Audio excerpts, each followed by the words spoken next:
Over the last few weeks, I have really enjoyed making these He-Man related videos for my channel, and the enormous amount of response that they have received. So, with He-Man Mania running wild at the moment, we now have a second new Masters of the Universe cartoon on Netflix. I spoke about this new show in my previous He-Man video, where I gave my first impressions on the new show, based purely off the trailer and the clips that had been released. Now, with the show's first new season already up on Netflix to watch in full, does this provide something enjoyable for all He-Man fans, both old and new? And is this show actually going to be better than Revelation? Well, let's take a look.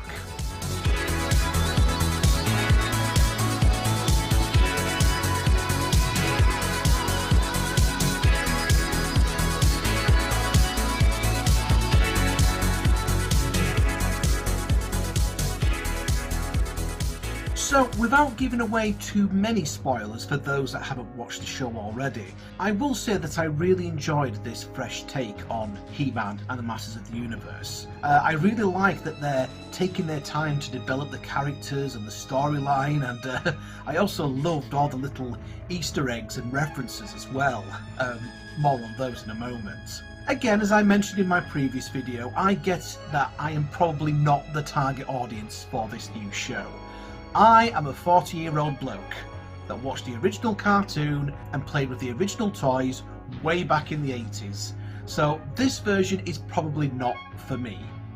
Okay, that's fine, that's fair enough. But do you know something? My god, this new cartoon was so much fun. I actually found that I enjoyed this a lot more than Masters of the Universe Revelation, which was a show that was supposed to be aimed at my age group. Now, I decided that I would start the first episode one evening and see what I thought about the new series from there. The next thing I knew, I was already on episode 4. A few hours later, I'd watched all 10 episodes and it was now 3 AM. Oops. So, my thoughts. First of all, the characters. Adam is genuinely an interesting character even before his transformation. He's not just the mild-mannered alter ego now. Adam is just as important a character as what He-Man is. He's already an adventurous and brave kid that doesn't have to pretend to be cowardly and irresponsible. I also like that he was found and adopted in a jungle tribe, something that I feel was a homage to the original mini-comics. The other characters are so interesting as well.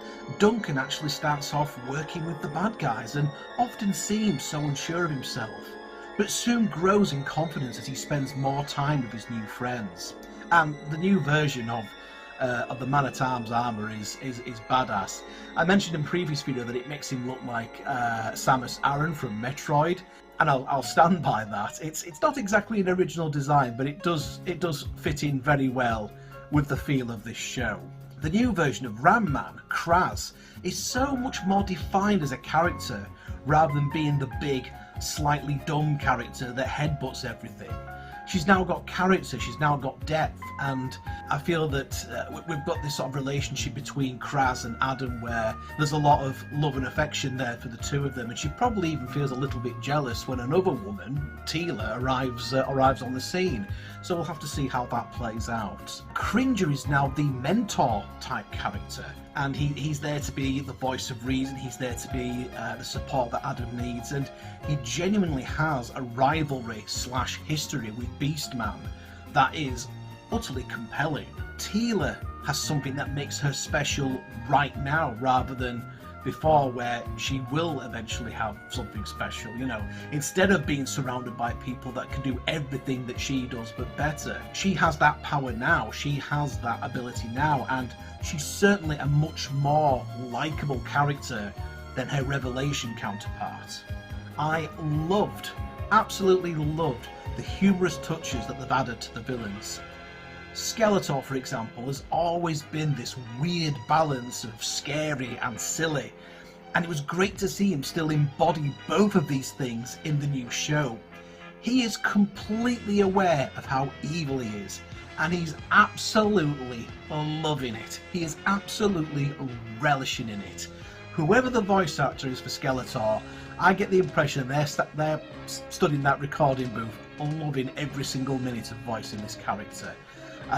This Skeletor is truly magnificent. He's insane, he's power mad, he's creepy, he's monstrous, he's hilarious, and it's all in equal measure. The moment in episode 9 where Skeletor is using a microphone in Snake Mountain to talk to the heroes was a particular highlight. And it's a great little reference to the original Snake Mountain playset from the 80s. I thought that evil-lyn and Trapjaw were a delightful double act, and the introduction of Beastman was also a great highlight. I also like that Tuvar and Badra are in the show already as a couple of bumbling palace guards, no doubt setting things up for when they eventually become too bad. In fact, there were plenty of nods to other characters that might turn up later. Merfolk were mentioned, Avians were mentioned, the Snake Men were all referenced. It's and all of that was in these first 10 episodes, so we could be in for a bit of a treat in the next 10 episodes that follow. He-Man is very much front and centre, as it should be in a cartoon that's called He-Man and the Masters of the Universe, but the other Masters are elevated to be just as interesting as well. I can see kids choosing their favourite Master that best suits their personality, rather than just defaulting to the big blonde muscle guy. I mean, the show even managed to make Orko likeable.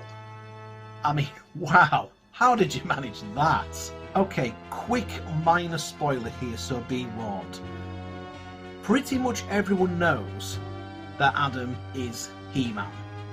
You know, he does change from Adam to He-Man, but a lot of people already know his secret identity. Keldor/Skeletor already knows that Adam is He-Man. The villains all know that Adam is He-Man. And even King Randor himself knows that his son, Adam, his long-lost son, is in fact this huge muscle-bound superhero.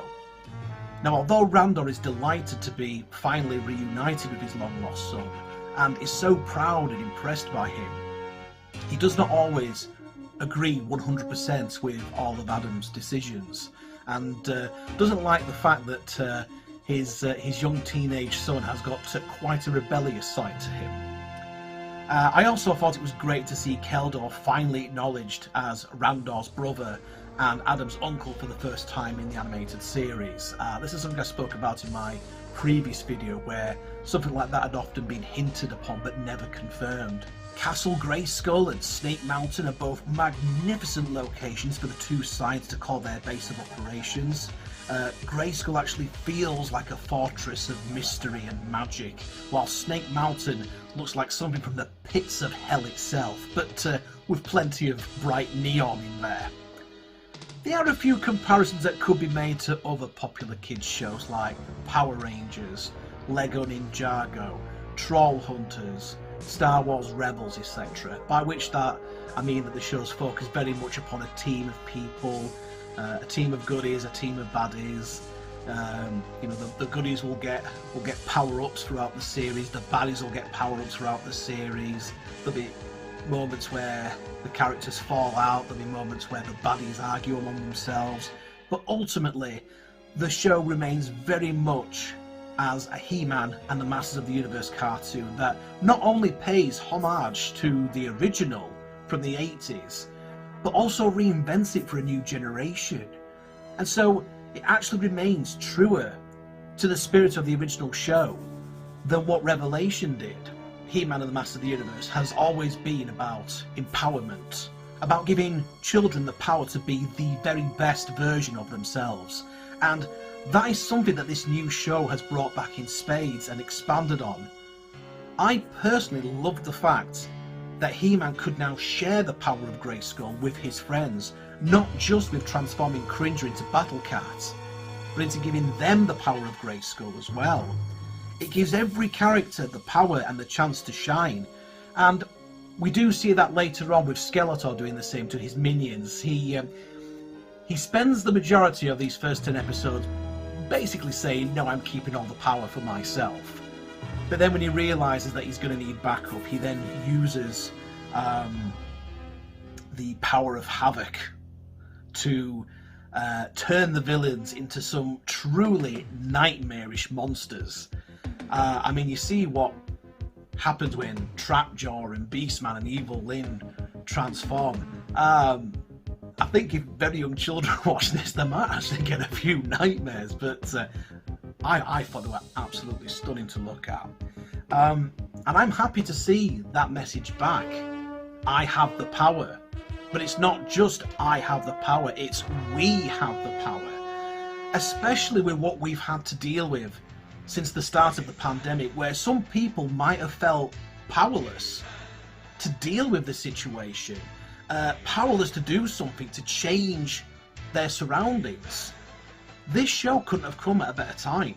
It more than makes up for the disappointment that many He-Man fans felt from Revelation, and I, for one, cannot wait for the second season of this new He-Man and the Masters of the Universe cartoon to arrive soon.